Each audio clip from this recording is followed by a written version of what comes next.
Height and distance. शुरू करते हैं अगला क्वेश्चन। 2 क्वेश्चन हम लोग इसके पहले कर चुके हैं।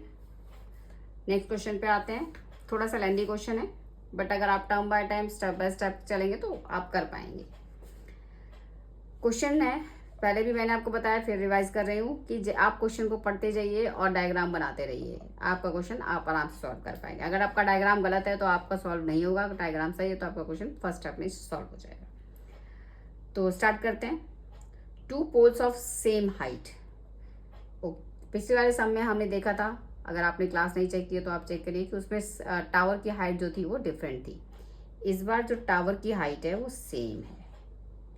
2 poles of same height. Yes, ये हो गया 2 पोल जिसकी हाइट सेम है। Are standing on the different side of a road. ये एक रोड है जो जिसके दोनों साइड पे ये पोल खड़े हैं। Road 80 metre wide. इस रोड की जो विड्थ है वो 80 मीटर है। From point P angle of elevation, यानी इस रोड पे कोई एक पॉइंट है पी। ये पॉइंट पिछली बार वाले क्वेश्चन में सेंटर में एक पॉइंट था, इस बार ये पॉइंट पी है जो हमें नहीं पता कि कितने डिस्टेंस पे है, तो हमने इस पॉइंट को मान लिया ये पी है। यहाँ माना इस वाले टावर के थोड़ा सा पास। तो P the angle of elevation of pole is 60 degree. अब अगर ये इसको मिलाते हैं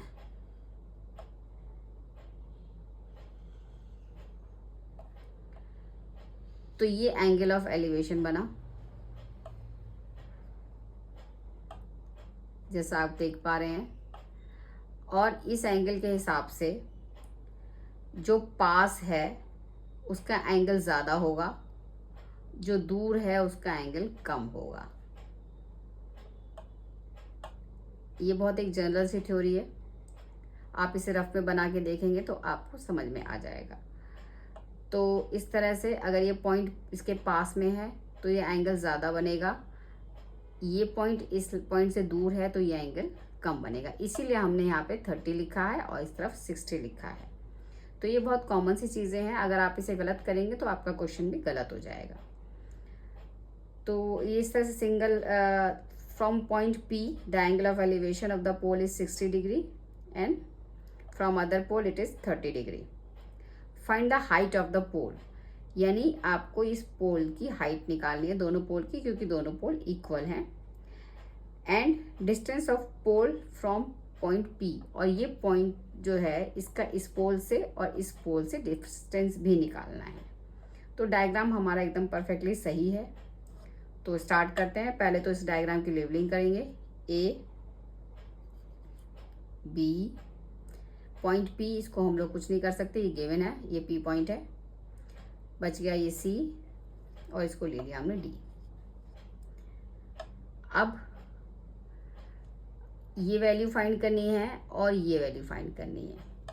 तो इस वैल्यू को एज्यूम कर लेते हैं H, क्योंकि ये हाइट है पोल की, तो इसको हमने H एज्यूम कर लिया। तो इसको आपको लिखना पड़ेगा, let height of pole is equal to H metre. और हमने मान लिया कि AP की जो डिस्टेंस है वो X है। तो इसका मतलब यहाँ से यहाँ तक की डिस्टेंस जो है, अगर X मान ली है हमने, और A से B तक की डिस्टेंस 80 थी, इस हिसाब से P और B की डिस्टेंस जो हो जाएगी, PB की डिस्टेंस जो हो जाएगी वो हो जाएगी 80 माइनस X। ये इतना X है, ये पूरा 80 है, तो ये बची हुई डिस्टेंस जो होगी वो 80 माइनस X हो जाएगी। तो फिर से जैसे हमने अब तक के क्वेश्चंस में किया, 2 ट्राइंगल हैं हमारे पास, दोनों को लेके चलते हैं। तो पहले हम चलते हैं ट्राइंगल APD में।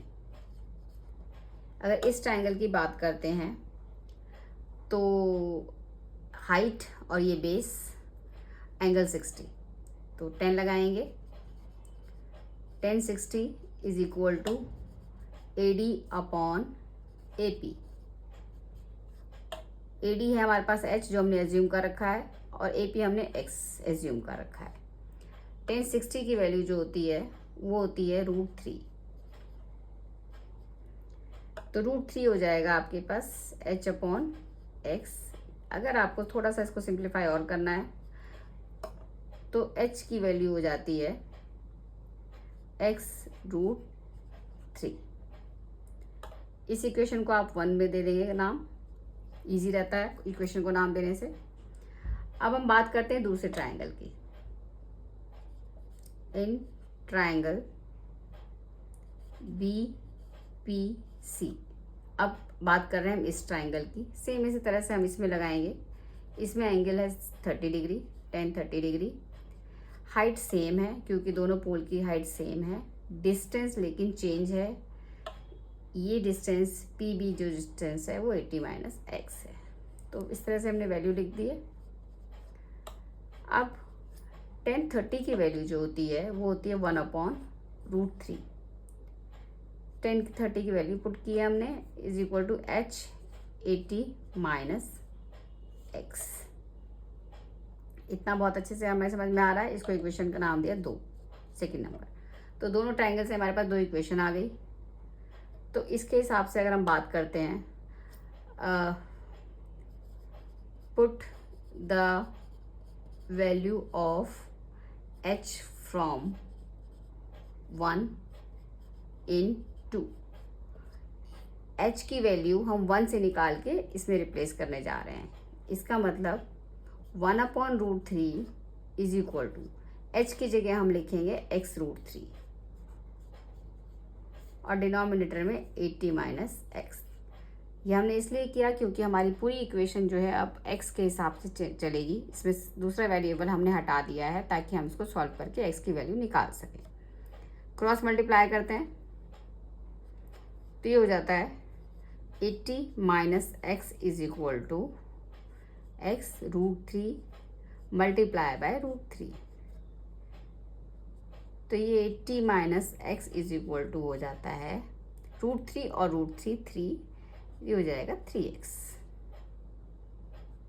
अब ये माइनस में है, इस X को उधर ले जाएंगे हम लोग और X की टर्म को पहले लिखेंगे, यानी 3X + X is equal to 80। इसका मतलब हुआ 4X इज इक्वल टू 80। इसका मतलब हुआ X इज इक्वल टू 80/4। इसका मतलब हुआ ये 20। इसका मतलब ये हुआ कि X की वैल्यू जो हो गई, जो हमने A और P की डिस्टेंस मानी थी, AP की डिस्टेंस X मानी थी, वो आ गई 20 मीटर। तो अगर AP की वैल्यू जो है 20 मीटर है तो PB की वैल्यू जो होगी वो 80 - 20 यानी 60 मीटर होगी। इसका मतलब P पॉइंट जो है A से 20 मीटर के डिस्टेंस पे और B से 60 मीटर के डिस्टेंस पे है। तो इस हिसाब से ये दोनों वैल्यूज़ आ गई।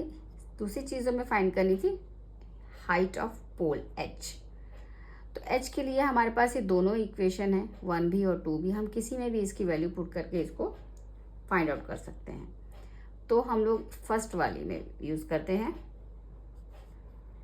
Put the value of X in 1। तो H इज इक्वल टू है X√3। X की वैल्यू जो है हमने अभी फाइंड की है वो है 20 और ये √3। अब इस तरह के क्वेश्चंस में अगर आपके पास √3 की वैल्यू निकालने का टाइम नहीं है, वैसे तो कुछ ऐसी वैल्यूज़ हैं जैसे √2 है, √3 है, उनकी वैल्यू आपको लर्न होनी चाहिए। बट 1% अगर आपने को नहीं लर्न है तो आप इस क्वेश्चन को 20√3 लिख के छोड़ सकते हैं। यह आंसर एकदम सही है। बट अगर वो डेसिमल में आंसर मांग रहे हैं तो आपको इस √3 की वैल्यू को रखना पड़ेगा। √3 की वैल्यू जो होती है वो होती है 1.732। इसका मतलब ये हुआ कि H की वैल्यू हो जाएगी 20 × 1.732 जो कि इक्वल है 3.464 मीट।